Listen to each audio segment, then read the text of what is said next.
님이 지휘하시니까 참 은혜롭죠. 예, 아주 멋있으시죠.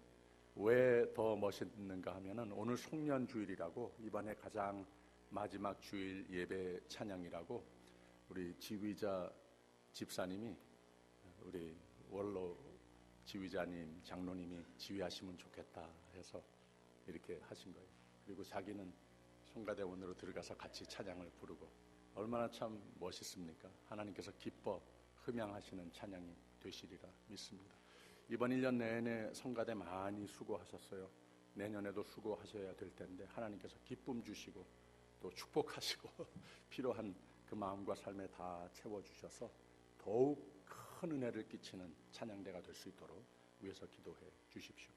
우리 원로 지휘자 장로님 건강을 위해서도 늘 기도 많이 해주시기를 부탁드립니다. 다시 한번 감사합니다. 귀한 찬양 감사합니다. 링크드인이라고 하는 소셜 미디어에서 한 글을 보았는데 간증 글이었습니다. 존 메리노스라고 하는 기계공학 University of Central Florida라고 하는 학교에서 대학원생의 글입니다. 이분이 이렇게 시작을 했어요. 나는 고등학교를 겨우 턱걸이로 졸업을 했습니다. GPA가 2.1이었습니다. 그래서 C학점 약간 넘을 정도. 커뮤니티 칼레지로 진학을 해서 2년간 그래도 열심히 공부해서 2.3 GPA로 올렸습니다. 그 도중에 몇 번 그만둘 생각을 했습니다. 나 자신도 주위 사람들도 그만둬라. 너는 공부 체질이 아니다 라고 믿었습니다.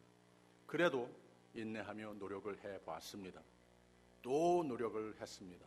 University of Central Florida로 전학을 해서 거기선 더 많이 노력을 했습니다. 오래 걸렸지만 거기서 졸업을 했을 뿐만 아니라 우수한 학생으로 교수들의 인정을 받아서 풀 장학금으로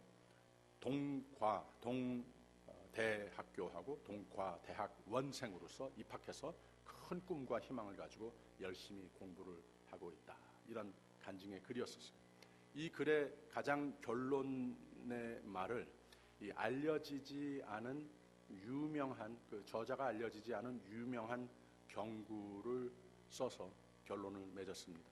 Don't let your past dictate who you are today, but let it be a lesson that strengthens the person you will become tomorrow. 이런 말을 했어요. 나의 지난 날들의 기억으로 나의 오늘을 내가 누군가 정의하지 말아라. 오히려 불만의 지난 날들이라면 그 속에서 배운 것들로 내가 내일 어떤 사람이 되고자 꿈을 가지는 데에 발판이 되게 하라. 이게 얼마나 참 힘이 되는 말입니까? 하나님 사람은 평생을 이 진리를 마음에 담고 늘 새 희망, 새 변화를 추구하며 나의 꿈의 내일을 이루는 삶이 될 수 있는 생명의 삶으로의 초대를, 하나님의 초대를 누리는 삶이라고 하는 것을 믿으시기를 바랍니다. 이 한 해를 시작하는 가운데에 참 좋은 우리 교회의 표어, 좋은 나무, 좋은 열매 이렇게 시작을 했습니다. 좋은 나무가 되도록 노력하자. 그래서 좋은 열매를 풍성하게 맺는 해가 되자 시작을 했습니다. 우리 모두 다 함께 예배를 드리면서 기도하고 다짐도 해 왔습니다. 여러분들은 어떻습니까? 이게 다 잘 됐습니까? 오늘 마지막 주일인데 시간이 다 갔는데 아마도 저나 여러분이나 만족스러운 면도 있겠지만 그렇지 않은 면도 더러는 있지 않을까 생각이 됩니다. 시계를 뒤로 돌려서 다시 시작할 수 있으면 좋겠다 생각이 들 때도 있습니다. 그렇게는 할 수 없지만 하나님 안에 있는 사람은, 믿음으로 사는 사람은 늘 새로 시작할 수 있는 특권이 있는 것을 믿으시기를 바랍니다. 거짓말 같지만 진짜입니다. 성경에서 우리에게 누누이 일러주는 말씀이 우리는 항상 나 있는 모습 그대로 많건 적건 힘이 있건 약해졌건 넘어져 있는 상태이건 뉴 비기닝, 새 시작을 할 수 있다고 하는 진리를, 그래서 하나님이 너는 내 것이라 나는 네 하나님이라 너와 함께 함이니라 약속하심을 믿으시기를 바랍니다. 모세가 바로 이 진리를 이스라엘 백성들에게 일러주는 말씀이 오늘 말씀입니다. 이스라엘은 물론 요셉과 야곱의 시대로부터 애굽에서 430년 동안 종살이를 했던 이런 기억밖에 없습니다. 꿈도 평안도 오늘도 내일에 대한 희망 전혀 다 없어진 긴 세월이었습니다. 많은 이들은 믿음이 아예 없어지고 하나님이 계신가 이런 의문까지 있는 그런 아주 어두운 세대였습니다. 근데 하나님은 모세를 보내서 그들을 구원하시고 약속하신 땅을 향하여 광야의 긴 여정의 길로 옮겨 놓으셨습니다. 왜 그랬습니까? 이스라엘은 하나님의 것이기 때문에, 하나님의 백성이었기 때문에, 나의 어제, 나의 오늘이 중요하지 않기 때문에, 어제, 오늘, 내일 하나님이 그들을 지키시는 하나님이심이 중요한 것이기 때문에 하나님께서 모세를 통하여서 그들을 붙들어 다시 일으켜 세우고 다시 격려를 하는 말씀이 되는 겁니다. 우리가 14장을 읽었습니다마는 3장에서는 여호와 하나님께서 이 모세를 통하여서 지금 너희들이 어렵고 참 어둠 속에 처해 있는 것을 다 보고 있다고 하는 것, 내 뜻에 매우 어긋나는 그런 삶의 상태라고 하는 것, 어떤 모습이 됐던지 간에, 어떤 사람들에 둘러싸여 있던지 간에, 어떤 환경적인 요소가 있던지 간에 It doesn't matter. 하나님께서는 내가 보았기 때문에 이들을 반드시 구원해 내리라 하는 약속을 모세에게 한 바가 있습니다. 여호와께서 가라사대 내가 애굽에 있는 내 백성의 고통을 정령이 보고 그들이 그 간역자로 인하여 부르짖음을 듣고 그 우고를 알고 내가 그들을 건져내고 그들을 아름답고 광대한 땅으로 젖과 꿀이 흐르는 가나안 땅으로 인도해 내겠다고 말씀하셨습니다. 그리고 하나님께서는 지금 모세를 통하여 그 일을 하고 있으니까 모든 하나님의 백성들에게 눈에 보이는 것만 가지고 나의 오늘과 내일을 평가하지 말라고, 나를 더욱더 믿으라고, 그래서 승리의 내일을 차지하라고 이러한 격려의 말씀을 담고 있는 내용이 오늘 우리에게 주시는 본문 말씀입니다. 나섰는데 하나님께서 출애굽의 그 첫 장을 펼쳐 가시는데 큰 일이 생겼습니다. 하나님 인도하시는 약속의 땅을 향해 나섰는데, 큰 포부와 소망을 가지고 나섰는데 앞으로는 홍해가 가로막고 있고 뒤로는 애굽의 군대가 그를 뒤로 따라오고 있습니다. 그야말로 진퇴양난이었습니다. 바로 그때 이스라엘 백성은 무서워 죽겠다고 하면서 눈에 보이는 사람은 모세이니까 여보시오, 당신은 왜 우리가 잘 있는데 괜히 이 광야로 끌고 나와서 여기서 죽게 하는 겁니까? 애굽이 힘들기는 했지만 거기에 먹을 것도 있었고 입을 것도 있었고 누워 잘 때도 있었는데 그러다가 죽는 게 낫지 왜 여기까지 끌고 나와서 더 비참하게 죽게 하는 겁니다. 원망을 합니다. 이런 마음이 부족한 인간으로 나의 삶의 현황을 평가하면서 종종 믿음의 사람마저도 종종 마음에 들 수 있는 부정이라고 하는 마음의 태도입니다. 부정적인 태도이면 미래가 꼭 비관적으로 보이게 되어 있습니다. 불만과 두려움에 휩싸이면 주저앉게 됩니다. 내일에 대한 소망이 사라집니다. 안 보입니다. 그래서 내가 보고 내가 아는 옛 모습, 그게 하나님의 뜻이 아니고 그게 내가 벗어나고 싶었던 것이라도 그 옛 모습으로 자꾸 돌아가 버리고 만다고 하는 겁니다. 이게 사람의 본능입니다. 바로 이때 모세는 Don't give up 하는 겁니다. 절대로 포기하지 말아라. 그들에게 두 가지 말을 하면서 격려를 합니다. 13절 14절 다시 모세가 백성에게 이르되 너희는 두려워 말고 가만히 서서 여호와께서 오늘날 너희를 위하여 행하시는 구원을 보라. 너희가 오늘 본 애굽 사람을 또 다시는 영원히 보지 못하리라. 여호와께서 너희를 위하여 싸우시리니 너희는 가만히 있을지니라 그랬습니다. 하나님께서 분명히 하실 일이 있다고 하는 겁니다. 하나님이 누구이십니까? 우리를 지으신 하나님이십니다. 우리를 지키시는 하나님이십니다. 하나님은 우리를 구원하시고 우리를 보호하시는 하나님이십니다. 하나님은 모든 악과 해의 세력은 다 막아주시고 무력하게 하시고 제거하시는 하나님이시라고 선포하고 있습니다. 그리고 14절에 다시 여호와께서 너희를 위하여 싸우시리니 너희는 가만 있을지니라 그랬습니다. 이걸 분명히 알라고 하는 겁니다. 그러면 사람이 또 하나님께서 가만히 있어라, 나를 좀 보고 있어라, 내가 하는 일을 너를 보호하고 너를 선의 길로 인도하는 내 손을 보아라 했을 때에 사람이 할 일이 무엇인가? 바로 오늘 말씀의 후반입니다. 여호와께서 모세에게 이르시되 너희는 어찌하여 내게 부르짖느냐? 이스라엘 자손을 명하여 앞으로 나가게 하고 지팡이를 들고 손을 바다 위로 내밀어 그것으로 갈라지게 하라. 이스라엘 자손이 바다 가운데 육지로 행하리라 그랬습니다. 하나님께서 하실 일은 분명히 있는데 하나님 사람들이 하나님께서 지시하시는 대로 하나님을 절대적으로 믿고 납득이 가지 않아도 눈에 보이는 것은 나를 두렵게 하고 주저앉게 하더라도 눈을 들어서 하나님을 보고 하나님을 듣고 나를 지키시고 나를 보시고 선한 길로 인도하시는 하나님이라고 하는 것을 믿는다면 하나님을 굳굳이 따르는 나의 선택이 돼야 한다고 하는 겁니다.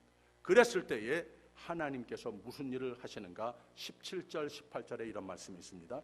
내가 애굽 사람들의 마음을 강팍해 할 것인즉 그들이 그 뒤를 따라 들어갈 것이라. 내가 바로와 그 모든 군대와 그 병거와 마병을 인하여 영광을 얻으리니 내가 바로와 그 병거와 마병으로 인하여 영광을 얻을 때에야 애굽 사람들이 나를 여호와인 줄 알리라 하시더니 그랬습니다.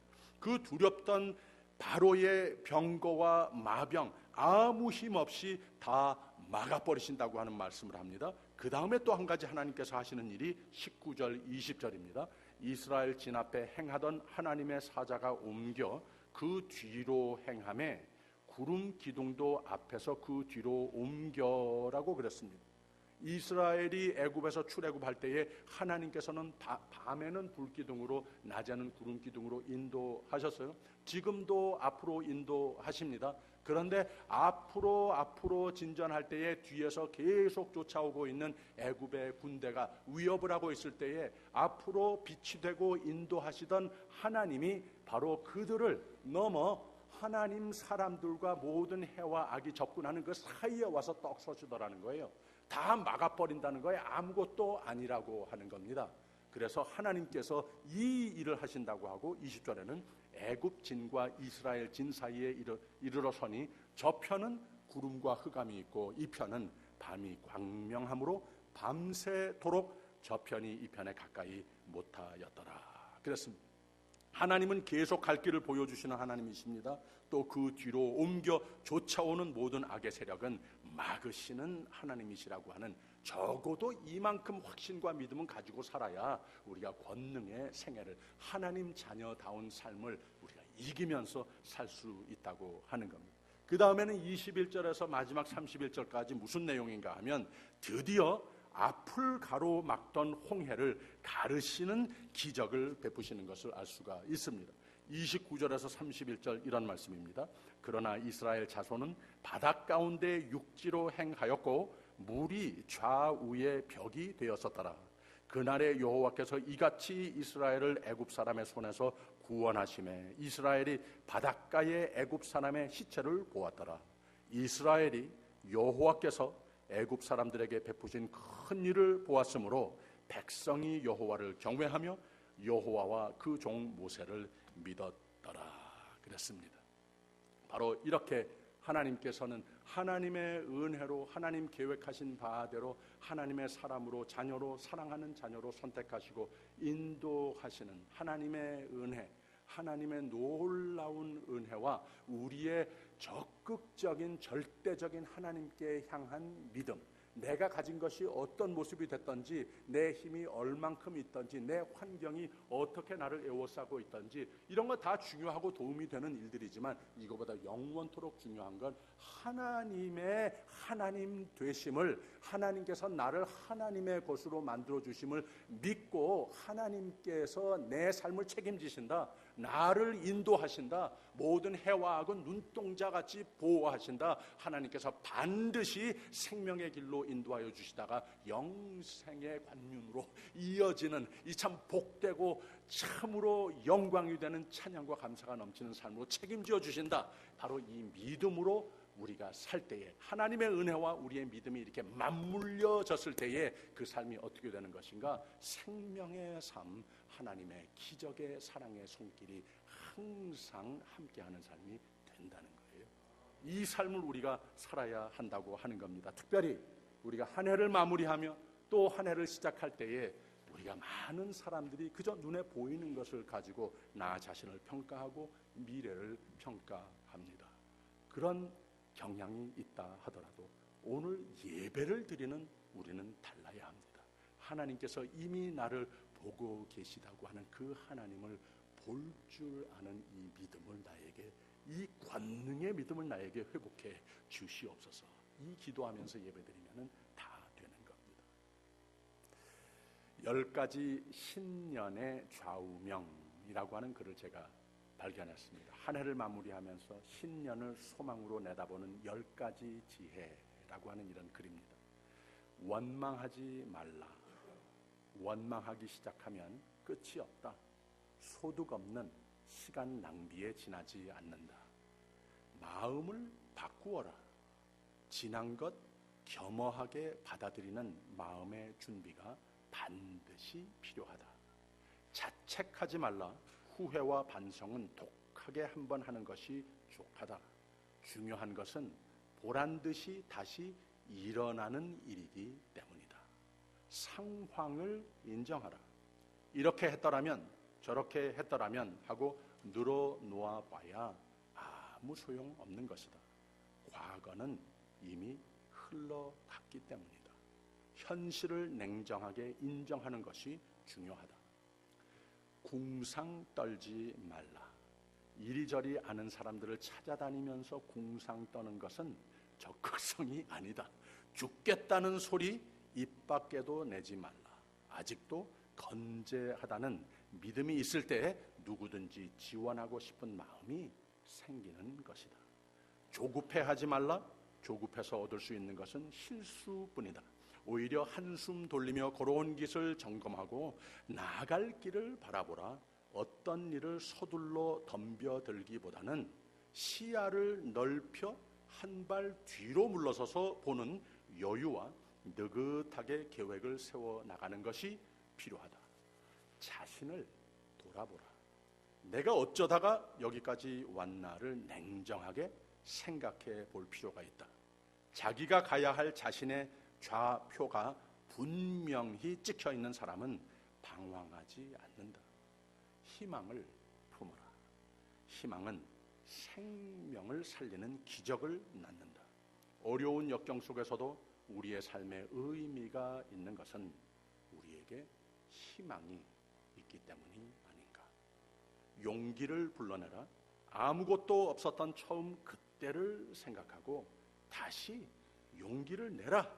누군가 성공한 사람의 과거는 비참할수록 아름답다라고 했다. 용기는 내라고 있는 것이다. 재기에 성공한 모습을 상상하며 행동하라. 사람은 누구나 자기가 되고 싶은 모습이 있게 되고 또 자기도 모르는 사이에 그렇게 변해가는 것이다. 김이율 시인이 이런 시를 적었습니다. 많이 넘어진 사람이 더 쉽게 일어납니다. 살다 보면 넘어질 일이 더 자주 생길지도 모릅니다. 갈피를 잡지 못하고 마음이 흔들릴지도 모릅니다. 그렇다고 그냥 주저앉지 마세요. 다시 일어나세요. 넘어진 자리가 끝이 아닙니다. 넘어진 그 자리가 포기하려던 그 자리가 새로 시작할 자리입니다. 시작만 하면, 시작이 반이라고 모든 게 다 가능해집니다. 당신이니까 뭐든지 해낼 수 있습니다. 넘어진 그 자리에서 툭툭 털고 다시 일어나는 당신을 격려합니다. 당신을 믿습니다. 참 좋은 시이죠. 얼마 전에 지유 장로님 집에 모임이 있어서 갔는데 거기에 한문으로 내자 벽걸이가 이렇게 걸려 있어요. 저는 한문을 읽을 줄 모르니까 이게 무슨 말입니까? 하니까 온고지신이라고 하는 말이라고 하면서 그 설명을 해 주시는 거예요. 논어의 위정편에 나오는 공자의 말입니다. 익힐온 옛고 알지 새로울 신, 이렇게 네 자로 만들어진 성어입니다. 옛것을 알면서 새것을 안다. 옛것 없이는 새것이라고 하는 것은 없는 것이다. 옛것을 존중하면 새것이 창출되는 것이다. 뭐 이런 뜻을 담고 있는 글이라고 그렇게 말씀을 해 주셨습니다. 제가 들으면서 참 신앙적으로 적합한 말이 아닌가 생각이 들었습니다. 히브리인들은 기억의 민족이라고 하지 않습니까? 뭘 기억을 합니까? 옛 하나님의 신실하심을 기억한다는 거예요. 다른 거는 다 잊어버려도 하나님의 신실하심을 잊어버리지 않는 민족이라고 하는 말입니다. 하나님의 백성들이 신실할 바가 많이 있는데 무엇보다도 하나님 앞에 뭘 갖다 드려서가 아니라 하나님께서 하나님 되심을 그저 잘 믿는 그 믿음으로 신실하면 다 됐다고 하는 말입니다. 기억하라. 이것이 오늘의 축복의 열매를 지금까지 이루었는데, 그러니 우리가 잘 기억하자. 미래를 바라보고 있는, 미래를 이제 개척하고자 준비하고는 이 시점에서 기억을 잘 더듬자. 무엇을 기억하느냐? 하나님의 신실하심을 잘 기억하자. 그랬을 때에 우리의 미래는 그만큼 더 승리의 미래를, 이기는 미래를 기대할 수 있는 것이다. 야고보서 5장 7절에서 10절에는 이런 말씀이 있어요. 그러므로 형제들아, 주의 강림하시기까지 길이 참으라. 보라, 농부가 땅에서 나는 귀한 열매를 바라고 길이 참아 이른 비와 늦은 비를 기다리나니 너희도 길이 참고 마음을 굳게 하라. 주의 강림이 가까우니라. 형제들아, 서로 원망하지 말라. 그리하여야 심판을 면하리라. 보다 심판자가 문 밖에 서 계시니라. 형제들아, 주의 이름으로 말한 선지자들로 고난과 오래 참음의 본을 삼으라. 누가복음 18장에는 가라사대 무릇 사람이 할 수 없는 것을 하나님은 할 수 있느니라 그랬습니다.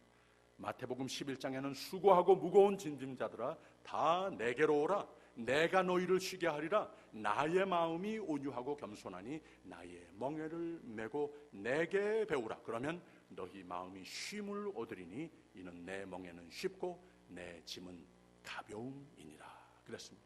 이사야서 41장에는 두려워 말라. 내가 너와 함께 함이니라. 놀라지 말라. 나는 내 하나님이 됨이니라. 내가 너를 굳세게 하리라. 참으로 너를 도와주리라. 참으로 나의 의로운 오른손으로 너를 붙들리라 라고 그랬습니다. 베드로전서 5장에는 너희 염려를 다 주께 맡겨버리라. 이는 저희가 너희를 권고하심이니라. 무슨 말인가? 하나님이 너를 사랑하심이니라, 이 뜻입니다. 히브리서 13장에는 그가 하나님이 친히 말씀하시기를 내가 과연 너희를 버리지 아니하고 과연 너희를 떠나지 아니하리라 하셨느니라. 하나님을 잘 믿어야 하겠습니까? 잘 믿지 않아도 되겠습니까? 2018년의 마지막 주일입니다. 내일 송구 영신 예배와 행사가 있고 이제 우리 다음 주일 함께 예배 드릴 때에는 이미 2019년입니다. 이 인생의 또 하나의 전환점에 선 우리는 어떤 꿈들을 가지고 있습니까? 어떤 하나님의 꿈, 하나님의 꿈을 내 삶을 위해 하나님께서 또 준비하셨습니까? 그 꿈들을 이루어야 되겠는데 앞뒤로 나 나름대로 진퇴양난의 문제와 무력함과 환경적인 이유로 나를 주저앉게 하는 요소들은 또 무엇입니까? 그것이 무엇이든 앞에 홍해와 같던 뒤로 쫓아오는 애굽의 군대와 같건 It doesn't matter. 저와 여러분은 분명히 알아야 하는 것이 우리는 주저앉는 사람들이 아니라고 하는 거예요. 여러분의 꿈은 멋진 꿈들입니다. 꿈을 접지 마십시오. 꼭 이루십시오. 꼭 이루십니다. 단 오늘 말씀이 일러주는 진리 이 두 가지 꼭 기억하십시오. 하나님이 하실 일이 분명히 있습니다. 우리를 사랑하시는 하나님입니다. 나를 위해서 생명을 주시고 참 복된 생명의 삶이 되다가 영생의 삶을 하나님과 함께 그저 마음속에 삶 속에 영생으로 찬양을 하는 삶을 다 준비하셨어요. 그런데 내가 할 일도 우리가 반드시 기억하여야 합니다. 여호와께서 모세에게 이르시되 너는 어찌하여 내게 부르짖느뇨? 이스라엘 자손을 명하여 앞으로 나가게 하고 지팡이를 들고 손을 바다 위로 내밀어 그것으로 갈라지게 하라. 이스라엘 자손이 바다 가운데 육지로 행하리라. 내가 할 일도 믿음과 새로운 헌신을 한번 해보는 겁니다. 그 삶은 하나님의 기적을 보는 삶이 되는 겁니다. 모든 악은 막으시고 앞의 길은 홍해와 같더라도 하나님이 가르십니다. 할렐루야. 이걸 믿으시기를 바랍니다. 멋진 2019년 하나님은 이미 다 계획하셨습니다. You go and take it. 2019년은 여러분의 것입니다. 가서 차지하십시오. 할렐루야. 축원합니다. 축원합니다. 기도하겠습니다. 하나님 아버지, 2019년 문턱에 서서 예배하는 주님의 신실하신 종들을 사랑하심을 감사드립니다. 옛것의 나의 부족함, 나의 불만, 환경적 열악함 다 잊게 하시고 하나님을 꼭 기억하게 하옵소서. 하나님은 나를 사랑하는 하나님이심을 기억하게 하옵소서. 하나님은 나의 하나님, 나는 하나님의 것이라고 하는 것을 잊지 않게 하옵소서. 미래는 내 것이라는 기억으로 믿음과 소망, 하나님 사랑, 하나님의 약속을 기억하며 멋진 새해를 펼치게 하옵소서. 예수님의 이름으로 기도하옵나이다. 아멘.